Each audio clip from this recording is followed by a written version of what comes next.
tópico. Olá, voltamos com o nosso segundo tópico da lição de hoje, que tem como título o Espírito Santo e o crescimento da igreja primitiva. Ao falarmos de crescimento da igreja primitiva, no livro de Atos dos Apóstolos, nós podemos observar que o que aconteceu ali não foi só um crescimento numérico, não foi só um crescimento quantitativo, mas também qualitativo. Primeiramente, é importante salientar que esse crescimento ele foi de forma sustentável, tanto em qualidade, em quantidade, quanto em qualidade. O crescimento, ou seja, crescimento quantitativo e qualitativo. Reparem que o autor de Atos dos Apóstolos, meus irmãos, ele fez uma descrição numérica do crescimento da igreja. No entanto, a partir de um determinado momento, ele para de contabilizar, porque é como se não tivesse mais como contabilizar, porque ia crescendo muito. Veja só, hoje se fala, vamos voltar a esse contexto. Primeiro foi 120, Atos 1:15. Depois, 3.000 batizados, Atos 2:41. Perto de 5.000 convertidos, Atos 4:4. Milhares de judeus tornaram-se cristãos, Atos 21:20. Além do crescimento numérico, nós podemos observar a expansão também territorial. Houve uma expansão territorial, queridos, devido à dispersação dos cristãos, que a partir da descida do Espírito Santo, eles tornaram mais ousados, começaram a propagar o Evangelho e com isso veio também a perseguição, porque alguns queriam ficar só ali em Jerusalém, mas o Senhor, Atos 1:8, diz para ir em Samaria, Judéia, até os confins da terra.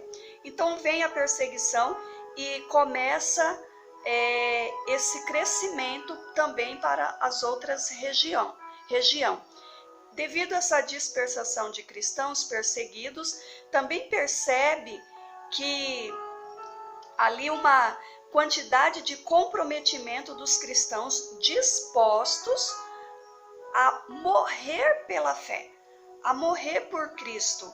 Uma força para esse movimento que crescia cada vez mais diante das dificuldades, diante das perseguições.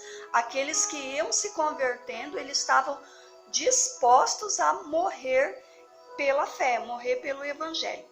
Hoje fala-se muito em estratégias para crescimento da igreja, muitas propostas para o crescimento da igreja, e muitos líderes ficam sem saber o que fazer. O que fazer diante de tantas alternativas, na verdade, de tantas estratégias apresentadas. Há igrejas que pregam o legalismo e crescem, outras o liberalismo e crescem. Outras igrejas, elas não faz menção disso e cresce também. Saiba que o Senhor faz crescer a sua igreja quando nós colocamos a igreja em suas mãos, porque a igreja é do Senhor. A igreja não pertence a nenhum líder, a nenhuma pessoa. A igreja pertence ao Senhor Jesus Cristo. Veja bem, meu querido, a igreja que ainda há grupos que propõem sacrifícios e o povo obedece e cresce da mesma forma. Há outros que não exigem nada em troca e conseguem crescer. Porque, como eu disse anteriormente, a igreja pertence ao Senhor Jesus Cristo. E é Ele que faz crescer a obra. É Ele que faz com que o povo cresça, com que cresça A igreja, o crescimento da igreja pertence ao Senhor Jesus, ao Espírito Santo de Deus. Porque é o Espírito Santo que convence o homem do pecado e do juízo. O líder, o evangelista, o presbítero, os responsáveis, você, irmão, irmã, que prega o evangelho, você é aquele instrumento de propagação do evangelho. Mas quem faz crescer é o Espírito Santo. Foi dessa mesma forma que ocorreu na igreja primitiva. Começou com 120, 3.000, 5.000, quando já não pôde mais contabilizar o número de almas que crescia, que aumentava ali na igreja. E esse povo, eles não foram crescendo só em quantidade, não era só um grupo de pessoas que ia aumentando um número de adeptos, não foi dessa forma. Crescia também em qualidade. Eles tinham interesse pelo conhecimento da palavra de Deus. Eles tinham interesse por estar presente pelo processo de comunhão, de estarem junto, o partir do pão, o interesse uns pelas necessidades do outro. Eles tinham esse interesse. E a comunhão faz crescer. Onde há unidade, há crescimento. A verdade é essa. Você pode observar no início da Bíblia, em Gênesis, quando relata a construção da Torre de Babel, e eles falavam uma só língua e estavam ali certo de chegar até o céu, construindo uma torre. Quando há a intervenção divina e faz ali entre as línguas, e o que ocorre? Ocorre que eles estavam unidos para tentar chegar até o céu. Mas veja bem, queridos, isso é só um exemplo para você compreender.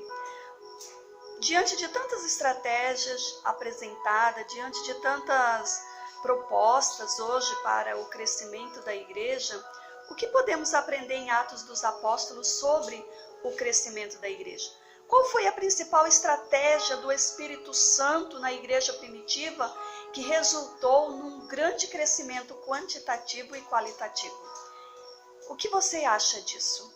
Depois você pode estar mandando a sua pergunta pelo WhatsApp, você pode estar mandando a sua pergunta aí pelo canal, fique na liberdade, certo?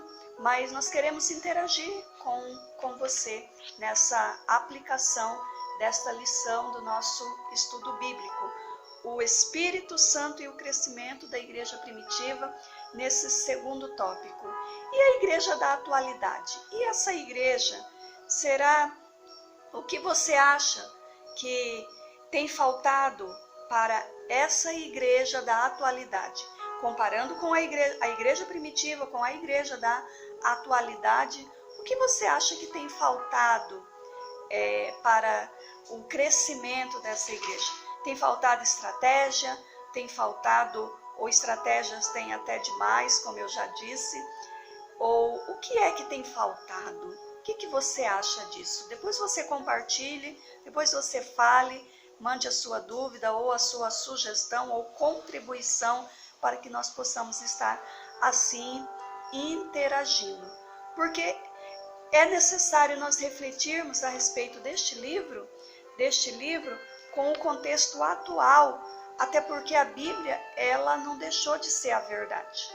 Até porque, queridos, a igreja continua sendo do Senhor. Como eu disse no tópico anterior, a igreja não pertence a líder algum, a igreja pertence ao Todo-Poderoso, ao Deus Todo-Poderoso.